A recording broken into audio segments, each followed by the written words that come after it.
There is one thing, just one, that if you do it right, will make women not only want you, but feel unable to let you go. Not your looks, not your money, not your charm, your lines, or your game. This is something far more powerful and far more dangerous. Because when this is done correctly, a woman doesn't simply choose you. She needs you. She feels pulled toward you, drawn back to you, even when logic tells her she shouldn't. And when it's done wrong, you don't create desire. You create obsession, emotional chaos, a situation you can't easily escape. So here's the uncomfortable question you need to sit with for a moment. Why is it that some men barely try, yet women can't stop chasing them, while others do everything right and still get replaced?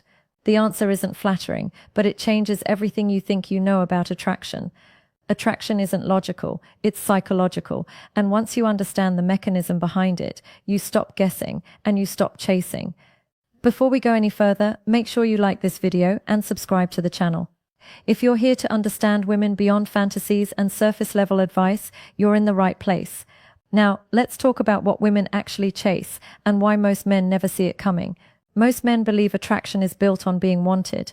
That if a woman wants you, your attention, your presence, your effort, you're doing something right. And at first that feels reassuring. Want feels like progress. Want feels like validation, but want is weak. A woman can want many things at the same time. She wants affection, she wants stability, she wants excitement, she wants to feel desired. None of those wants bind her. None of them anchor her. Want is optional, and anything optional can be replaced the moment something slightly better appears. Need is different. Need isn't a preference. It's not a conscious decision. Need operates below logic, below standards, below promises. When something is tied to a woman's sense of emotional stability, when it becomes part of how she regulates how she feels, she doesn't simply choose it, she orbits it. Think about how easily wants shift. She wants a certain lifestyle until another lifestyle feels more appealing. She wants a certain man until another man offers a better version of the same feeling. Want has a short memory. Want is loyal only to convenience. But need doesn't behave that way. Need is rooted in emotional survival. It's what the nervous system reaches for when it wants relief, grounding, stimulation, or reassurance. When a woman needs something, removing it creates discomfort. Anxiety, a sense of lack she can't ignore, and the mind will do almost anything to eliminate that discomfort. This is where most men lose the plot. They work endlessly to be wanted, more attentive, more available, more accommodating, without realizing that every time they make themselves easily accessible, they reinforce one dangerous truth. I am replaceable, because if you give her everything without friction, without tension, without emotional consequence, you teach her that your presence isn't essential. It's optional, and optional things are always the first to go. When attraction shifts from want to need, the dynamic changes completely. She doesn't evaluate you the same way. She doesn't compare you rationally. She doesn't ask whether you're the best option. She asks herself how she feels without you, and she doesn't like the answer. This is the distinction that rewires attraction at its core. Women replace what they want. They chase what they need. And until you understand that difference, not intellectually, but viscerally, you'll keep mistaking effort for leverage and attention for power. Men often tell themselves a comforting story. She misses me because I was good to her, because you listened, because you showed up, because you treated her better than the last guy. That story feels noble. It also keeps you powerless. Women don't become attached to people. They become attached to states, emotional states, psychological experiences, the way their body settles or lights up around a specific man. When a woman says she misses you, she's not longing for your personality traits. She's not replaying your effort. She's responding to the absence of a feeling she no longer has access to. Calm, excitement, relief, tension, validation, whatever state you triggered in her nervous system. That's why two men can behave in completely opposite ways and still create obsession or indifference. One man can be attentive, consistent, emotionally available, and still easy to forget. Another can be flawed, inconsistent, even distant, and remain impossible to replace. The difference isn't character, it's emotional dependency. Dependency forms when your presence regulates how she feels. When being with you quiets something inside her or activates something she can't generate on her own. At that point, your absence doesn't just create sadness, it creates imbalance, and imbalance demands correction. This is where logic breaks down. She may know you're not perfect. She may even know the relationship isn't ideal, but knowledge doesn't override dependency. The body pulls harder than the mind, and the body always seeks what restores equilibrium. This is why women leave men they should want and chase men they can't explain. This is why doing everything right doesn't guarantee loyalty, and this is why trying harder often makes things worse. Here's the line most men need to hear without flinching. She doesn't miss you. She misses how she feels when she's with you. Once you understand that, attraction stops being mysterious. It becomes mechanical. Not in a manipulative sense, but in a precise one. You stop performing for approval and start recognizing leverage. Because the moment you become the source of an emotional state she can't easily replace, comparison ends, competition fades, and chasing begins, quietly, internally, often before she's even aware of it herself. Every woman carries an emotional gap, not because she's broken, not because she's weak, but because modern life quietly creates shortages where they hurt the most. Pressure to perform, pressure to be composed, pressure to be desirable, independent, agreeable, ambitious, often all at once. Over time, something gets neglected, something goes unmet, and that absence becomes a void. An emotional void isn't dramatic. It doesn't announce itself. It operates silently, shaping preferences, reactions, and attraction patterns without ever asking for permission. And once you know how to see it, you start understanding women in a way most men never do. This void isn't about what she says she wants. It's about what her nervous system is starving for. There are 4 primary emotional voids that drive female attraction. Not dozens, not infinite variations. 4, and every woman carries at least one as dominant. Validation, excitement, escape, challenge. These aren't personality traits. They're emotional deficits, gaps created by routine, by expectation, by social pressure, by boredom, by overexposure to men who all feel the same. And when one of these voids goes unfilled for long enough, it begins to pull. That pull is attraction. When a man unknowingly fills one of these voids, he doesn't feel special. He feels confusing, hard to explain, difficult to replace. She may not even label it as attraction at first, just a sense that being around him feels different, necessary, stabilizing, or electrifying in a way she can't manufacture on her own. This is where power enters the equation. Because when you become the source that fills an emotional void, you stop being evaluated like other men. You're no longer competing on the same scale. She doesn't weigh you against options. She weighs you against the discomfort of losing access to that emotional relief. But this power isn't neutral. Filling an emotional void creates dependence. Dependence creates attachment. And attachment, when mishandled, slides quietly into obsession. That line is thin, and most men don't even realize they've crossed it until they're trapped inside a dynamic they can't control. Understanding the void doesn't just explain attraction, it explains why it can turn dark when handled without awareness. And now that you see the map, the real question becomes, which void is she carrying? And how does it change everything that follows?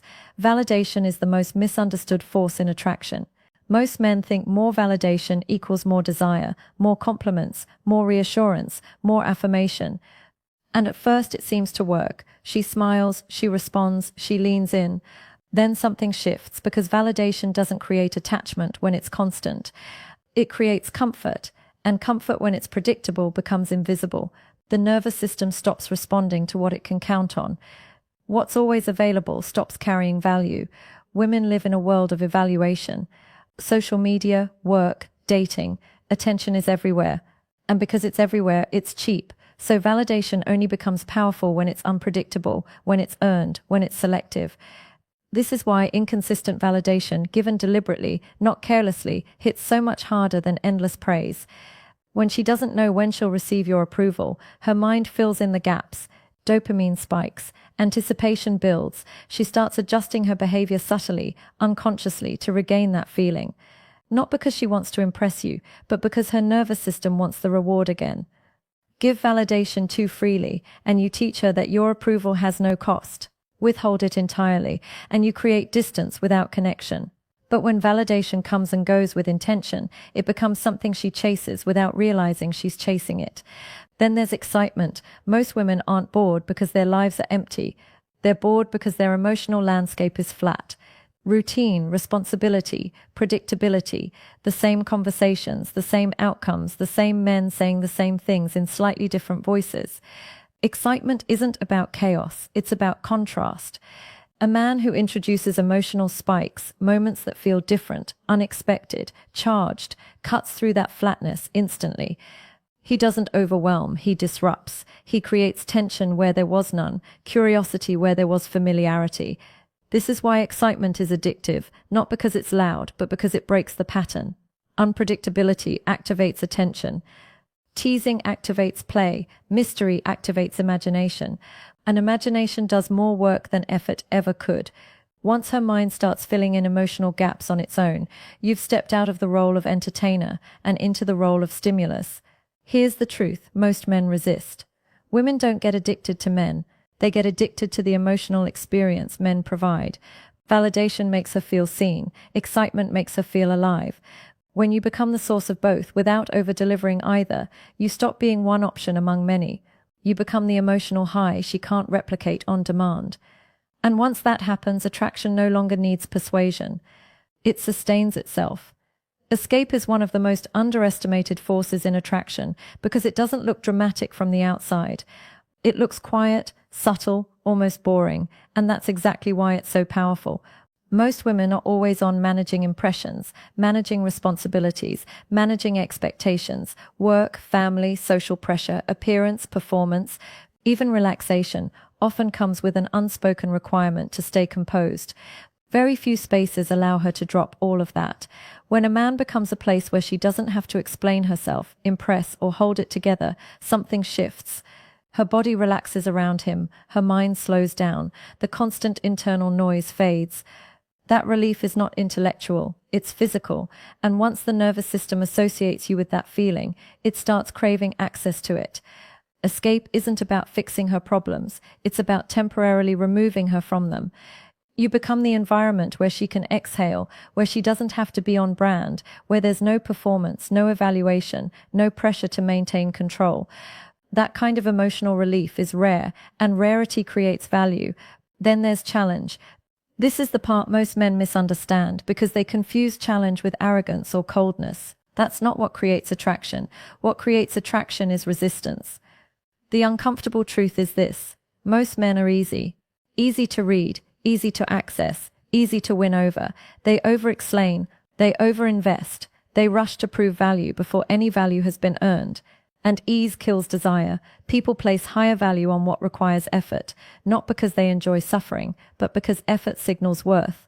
When a man doesn't immediately bend to please, doesn't scramble for attention, doesn't reshape himself to fit expectations, he introduces friction, and friction creates focus. A man who has standards, boundaries, and a life that doesn't orbit around approval becomes a natural challenge.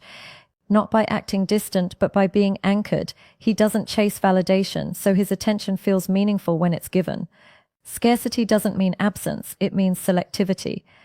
When your time, energy, and approval aren't automatically available, they carry weight. She can't assume access. She has to engage, to lean in, to invest. Escape makes her feel safe. Challenge makes her feel stimulated. Together they form a powerful loop. Relief paired with tension, comfort paired with pursuit. And once that loop is established, attraction stops being something you push for. It pulls her in on its own terms. At this point, most men make the same mistake. They start trying to be all four things at once: more validating, more exciting, more comforting, more distant. And in doing that, they dilute everything. You don't need to fill every emotional void. You only need to recognize the one she's already carrying. And you don't do that by listening to what she says she wants. You do it by watching what she complains about. Complaints are leaks. They reveal shortages. If she constantly talks about how bored she is with dating, how all guys feel the same, how nothing excites her anymore, that's not cynicism. That's a hunger for stimulation. Her system is craving novelty, unpredictability, emotional spikes. She doesn't need reassurance, she needs contrast. If she talks about being overwhelmed, exhausted, stretched thin, constantly needed by everyone around her, that's not drama. That's pressure. She's carrying too much. What she needs isn't fixing. It's relief, a place where she doesn't have to perform or manage anything at all. If she fishes for compliments, downplays herself, or subtly seeks reassurance, pay attention. That's not vanity, that's a validation gap. And flooding her with praise won't solve it. Strategic selective approval will. And if she seems unimpressed by men who chase her, dismissive of attention, bored by effort, that's not arrogance. That's a challenge void. She's surrounded by availability. What's missing is resistance. The key here is restraint. You don't exaggerate your role. You don't perform. You don't force behaviors that don't align with who you already are. You simply occupy the role that fits the gap. When you do that, attraction doesn't feel manufactured. It feels natural, effortless, almost accidental, because you're no longer trying to create desire. You're responding to an existing imbalance. And imbalance, when addressed correctly, always pulls attention toward its solution. There's a line most men never see until it's already behind them. Desire and obsession don't announce when one becomes the other. The transition is quiet, gradual. It happens the moment a woman stops wanting access to you and starts needing it to feel balanced. When you become the source of emotional regulation, you hold real power. Not symbolic power, not alpha fantasy power, psychological power, the kind that can pull someone towards you even when they're conflicted, even when they know better. And that's where things get dangerous, because power amplifies who you already are. In the hands of a weak man, it turns into manipulation. He enjoys the chase too much. He withholds to feel important. He feeds dependency because it makes him feel secure, and eventually the dynamic collapses under its own weight into resentment, chaos, or emotional damage on both sides. In the hands of a grounded man, power looks different. He doesn't exploit the void, he respects it. He understands that creating emotional pull doesn't mean trapping someone inside it. He knows when to apply tension and when to release it, when to step forward and when to step back. Strength isn't about seeing how deeply you can hook someone. It's about knowing you don't need to. When attraction crosses into obsession, it stops being desired. It becomes fear of loss, and fear is never a stable foundation. It erodes trust, it distorts behavior, it turns connection into control. This is why the most dangerous men aren't the ones who lack influence, but the ones who never learnt restraint. If you choose to understand these dynamics, understand this as well. Mastery isn't measured by how many people chase you. It's measured by how responsibly you handle the pull you create. Because the same mechanism that makes you unforgettable can also make you destructive, depending entirely on who's using it. Attraction isn't about doing more. It never was. It's about positioning yourself in a woman's emotional world in a way that can't be casually replaced. When you stop trying to be impressive and start understanding how emotional dependency actually forms, you stop chasing outcomes. You start creating gravity. The one thing that changes everything is this. Becoming the source of an emotional experience she cannot easily generate on her own. Not through force, not through performance, and not through manipulation, but through presence, restraint, and psychological clarity. When you understand the difference between want and need, you stop confusing effort with value. When you understand emotional dependency, you stop taking rejection personally. And when you recognize emotional voids, you stop guessing and start seeing patterns most men never notice. This is what puts you back in control, not control over her, but control over yourself, your reactions, your boundaries, your availability, your standards. And paradoxically, that's what makes attraction sustainable instead of desperate. A man who doesn't beg isn't ignored. A man who doesn't chase isn't invisible. A man who understands his leverage doesn't need to prove anything.